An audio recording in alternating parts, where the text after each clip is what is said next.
исправить вы должны. Потому что это ваш косяк, грубо говоря.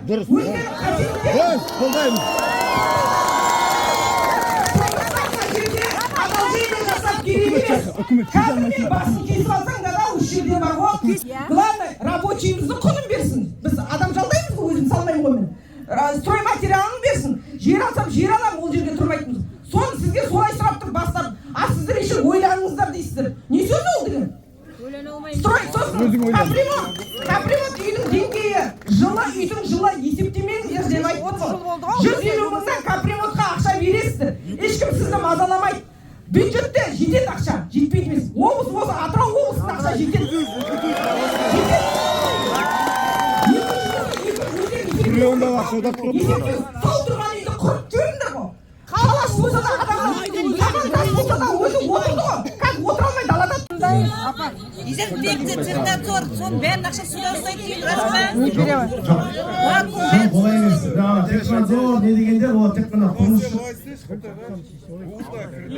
Квадратный метр в Казахстане дашь? 200 мың теңге алынады. Жоқ, жігіттер, олай қарамаңыздар. Орта нарықты қана деген. Шеше алмайтын болса басқаларды жақсы береді. Қараңыздар, сіздер тағы да өздеріңіздің шаршы метрлеріңізді білесіздер. Сол шаршы метрге мен айтқан бағаларға көмек қойсаңыздар, сіздер қанша ақша тесте өйтпейсіз. Бізге 400 керек. Нарықтағы баға 400 деген. Халықтың бәрі надан емес біріншіден. Өйтіп сен 2-3 күн ойламақ.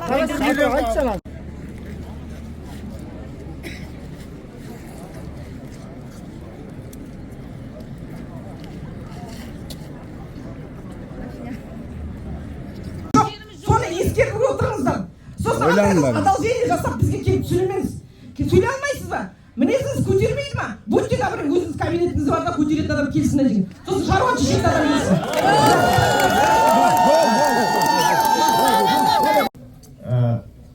Мысалда, кейбір үйлер толығымен суға кетті. Оның ущербі жоғары. Кейбір үйлер дейтін тек қана үйіне тек фундаментін деңгейіне көтерілген бар. Сондықтан да оның ортақ бағасы болмайды. Ал апатты жағдайда біздер ортақ бағаны қазіргі таңда фиксировать етіп отырмыз. Яғни төмен планкасы 200 мың за квадратный метр, жоғарғы планкасы 240. Енді әрбіреуіңіз өздеріңіздің шаршы метрлеріңізді білесіздер ғой. Ремонтқа мен бағаларды сіздерге айтып отырмын. Құрметті ағайын. Сіз бізге бар ғой, тақпақ айтып беріпсіз, сказка айтып. Енді күттіңіздер ғой, мен шығып сіздердің алдарыңызда сөйлеп тұрмын. Тағы бір сағат ойланып кеш тағы да көтерілер.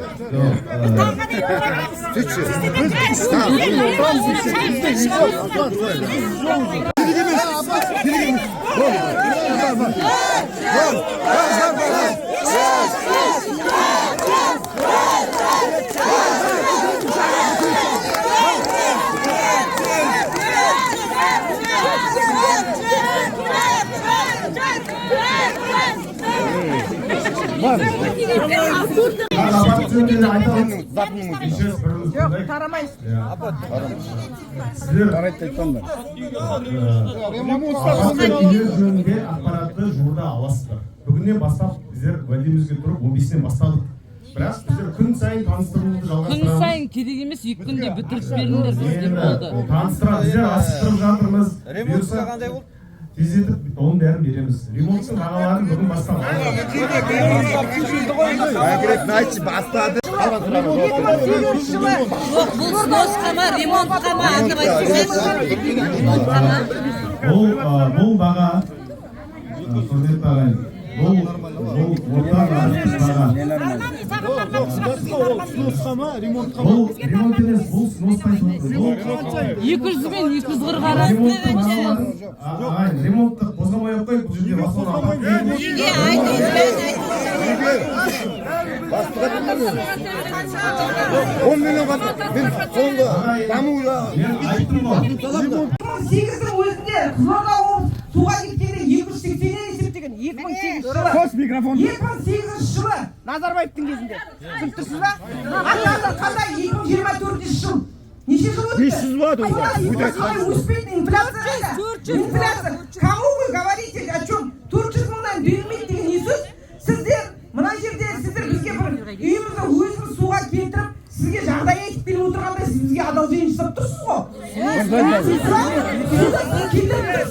Вы за компенсацию, мало того, что үйдің құны, еще сверху вы должны добавить. Сендер жасамаған жұмыстарды біз жасадық. Вы еще это не просили. Жасай алмаған жұмыстарды.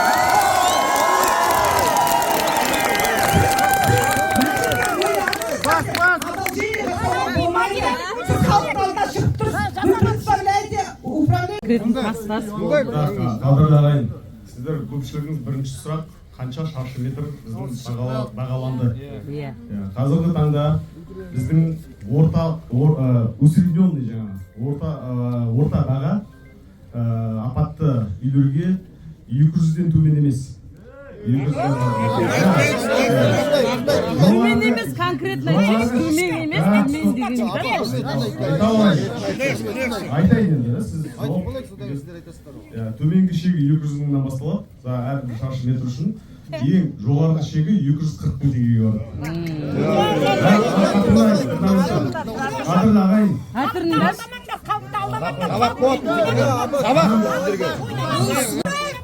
Енді жалғастырайын. Тоқтай тұрыңдар. 200 мың дегенді түсініп көріңіздер. Мысалға, Құлсарыда 200 шаршы метрдің төңірегіндегі үйлер көп. 200 квадратный метр дегеніміз бұл 40 миллион теңге. Бұл 40 миллион теңге. 250 квадратный метрлер 50 мың шамасында бағаланып тұр деген сөз. Одан көп болса, соответственно көп. Одан сәл төмен болса, Одан төмен қалай болады? 200-ден біздер 200 квадратный метрден 240. Бұл жерде жаңа әртүрлі факторларды бана айттым ғой, айтылмай ақ қойдым. Бірақ сіз тұрған коридор осындай ағайын. Қараңыздар, біздер Атыраудың, Асқада, Ақтөбенің, Маңғыстау, бүкіл батыстың бірқатар өңірлердің бағаларын қарадық. Мына частный үйлер дейміз ғой, жекеменшік тұрғын үйлерде среднем 200-дің шамасында бұл Қазақстанның бағалары сондай ағайын. Біздер сол Қазақстанның қалаларының деңгейіндегі бағаларды ұсынайын деп отырмыз. Қайттан қараңдар. Енді Қытай сауырсақтап бір мәмілеге келейік. Бана облыс басшысымен тікелей сіздердің аманаттарыңызды жеткіздік. Ол кісі тікелей көрді бәрін, осы тікелей эфирінде көріп отыр. Былай келсек, бірінші мәселе шешу алайық. Бана сіздер 400 дедіңіздер. Бірақ енді сауырсақтап тұндайшы, құрметті ағайын. Біз сіздермен бірге отырып қой. Бірақ 400 теңгеден ол келмейді. Тыңдайықшы енді. Тыңдап олайық бәрімізге. Біз сіздер тыңдайық, содан кейін арнай талқылайық. Сіздердің ұсыныстарыңыздың бәрін жеткіздік. Бір минут құттай уақыт бөліп өтсеңіздер, біздің сөзімізді бөлмейік. Содан кейін арнай жалғастырайық әңгімемізді.